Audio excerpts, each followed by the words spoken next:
Hi everyone, it is Audrey again. So just to continue on this particular lecture, so we were looking at the needs of your online business. And this brings us on to the next slide of what else might you need. So for a mobile website, for example, it would need to be mobile friendly. And there's always less content on a mobile website, and usually the website platform builders will allow you to edit the mobile sites as well, and you can click on an icon so you can switch between the laptop view or the PC view and the mobile view. The apps themselves you can get some free app development platforms such as AppyPie or Goodbarber. The trial version in Goodbarber only lasts for 30 days and then it deletes all of your content. Now these are becoming a little bit more easy to use than they used to be. They're not as friendly as the website builders, so they haven't really come on that much in comparison. But if it gets to the stage, maybe around case study 3, that you might need to develop an app, then we will look at these free development platforms. So there's a list here of 18 best mobile and app tools that you can have a look at in your own time. And then we look at some business apps that you might find useful. So when you are designing the site, you need to be able to identify what features and functionality you want in each website. For restaurants, hotels, etc., you would have online bookings. For the photographers, perhaps they can book or at least provisionally book a wedding date online. Social media, so you've seen that in Weebly where you've been able to add your social media bars. You've added your LinkedIn accounts, Twitter accounts, Facebook, and so on. In some, you can also connect to Blogger feeds, Tumblr feeds, and so on as well if you have one. Some website builders will allow live chat. Weebly doesn't. So if you do have features that you're not quite sure of, remember that the student Weebly version is quite restricted. So you're only limited to the icons that you have running down on the left-hand side of the screen. You can't use the Marketplace app with the student version of Weebly. However, you can create a new account on Weebly.com and it will be a free account. It's not one that I'll be able to see in my classroom, but that's perfectly okay for the case study. And you will have access to a lot more free apps, and live chat may or may not be one of those. So you need to research that. If you need live chat, I don't think you're going to need it for Jones's Photography, but again, you may need it for case study 1 or 2. Forms, contact us. Forms come as pretty standard on all of the website builders. So you've seen these pages where you have a Google map, you've got a phone number, email address, and so on. Thumbnails, photo gallery, albums, again, pretty standard, but you can get possibly higher quality ones that allow you to display higher resolution photographs. Maybe the transitions between photographs are better than the standard ones. In some cases, you may be able to create online courses, which again would not necessarily be free, but that's something that you may need to check in the app marketplace for Weebly, Wix, WordPress, and so on. Other apps that you might find useful on your website would be analytics. So we could look at search engine optimization, which we're going to look at in a couple of weeks' time, and how you're going to do that on your website platforms. As we know at the moment, your Weebly student ePortfolio is not searchable. We're not going to put that in there because we don't necessarily want it to be found. And then there are marketing tools as well that you might use. So that will give you a good indication of how your website has been used, how often it's been used, and so on. So there is a thing called Google Analytics, which we're going to consider in a little while. And Google Analytics is a free package, but you can't necessarily use it for free on the likes of Wix and WordPress. Weebly, you can plug it in for free. But for Wix and WordPress, you need to upgrade the accounts that you're using to a pro account. Otherwise, it just won't work. But you can use free apps and free marketing tools on Wix and WordPress that you can plug in. They wouldn't be as powerful as Google Analytics, but at least it would be something. Other business features would be something like e-commerce, where you want to sell something, sell a service, sell a product. E-commerce could be on the Joneses site, for example. where maybe you want to sell reprints of photographs or picture frames or whatever products you have. PayPal and Stripe is another payment app that you can use that you could plug into your site. If you have an Etsy shop, you could plug that into your site as well, which would just be a link to Etsy. Newsletters, for example, Wix will allow you 1 or 2 free newsletters a month with the free version.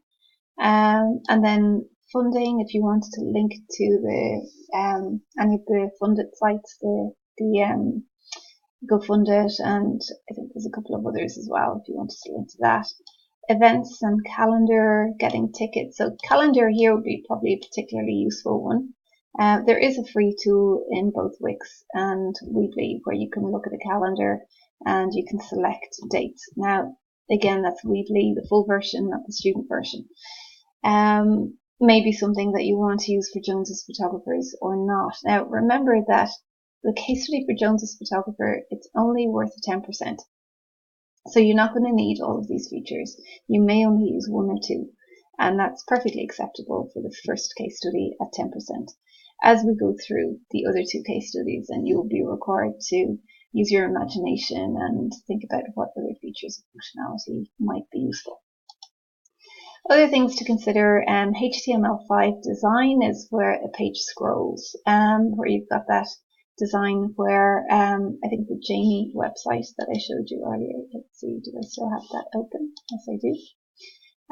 So this is his website on 15. If we notice, it just scrolls all the way down, so all of the content is on one page. So that seems to be the latest in style of design for websites. We'll go back to PowerPoint. So how do these sites look and feel? It's really important to look at other business websites. Look at other photographers like you've already done. Maybe look at other different types of websites and see how other products are being sold, their visual type products. How does it feel as you go through the site? Is it easy to navigate? Is it a pleasure to use? Do you get frustrated at anything? And so on. Have a look at different themes that each site uses. And before you actually start doing your website in Weebly or Wix, experiment with different themes. Try a couple of different themes before you decide. Don't just pick one and stick with it and then realize that it's really restrictive. Try different ones. Keywords and tags are where you will put in keywords that are searchable for each page. So again, for case study 1, not that relevant. For case study 3, it will be relevant. That you're going to put in a selection of keywords. I'm going to show you how to research that and figure out how to use it and how to find what keywords work best. SEO settings, again, this is more case studies 2 and 3 than case study 1. We will be coming back to this, don't worry. So page title and search engines, page description, page keywords. We'll do all of that in a couple of weeks' time. Some things to consider: Google Analytics or other analytics packages, always really useful because these analytics packages will tell you not only is your site being used, but also how it's being used and what route users are taking through your website and what they're clicking on and where they're from, what browsers they're using, what devices they're using. So you get a really good feel of who your audience is and what technology they're using.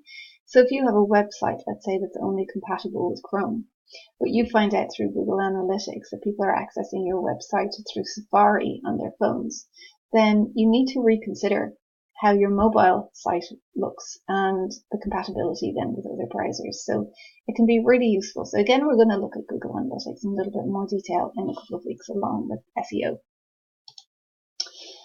Some other things to consider are things like heat maps, mouse movements, eye tracking, mouse click scrolling. So these are what we call passive collection of data. And in passive collection of data, it involves the user doing nothing, entering nothing in, just looking at a page, moving their mouse around, moving their eyes around. So mouse movements are tracked by the likes of Amazon, for example. When you go and look at various different products, it tracks your movements.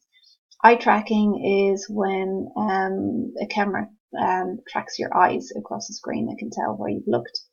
A mouse click is when you click on the screen and it can tell where you've actually clicked, so it knows the route that you're taking through the website. And scrolling is the amount of times that you've scrolled down a page or up a page to find something. So this data is used to optimize websites. And it's used to make sure that websites are efficient in how they're designed and in how they work, and that the idea is that when websites are nice to use and a pleasure to use, that people will keep coming back to them. Usually there are annual payments associated with this. These are not free tools generally, but it's good to know about them. And again, we'll be considering that later on in a couple of weeks' time. Research to ensure that preferred software is compatible with your selected website and mobile platform. So make sure that the website builder that you've selected is compatible with all browsers as much as it possibly can be, and with mobile and with PC laptop versions. Some arguments in here on heat map or not. You can have a look at that in your own time. Okay, so we're going to move on to refine requirements in the next part. So we'll leave that there for now, and I will see you then in part 4. Bye-bye.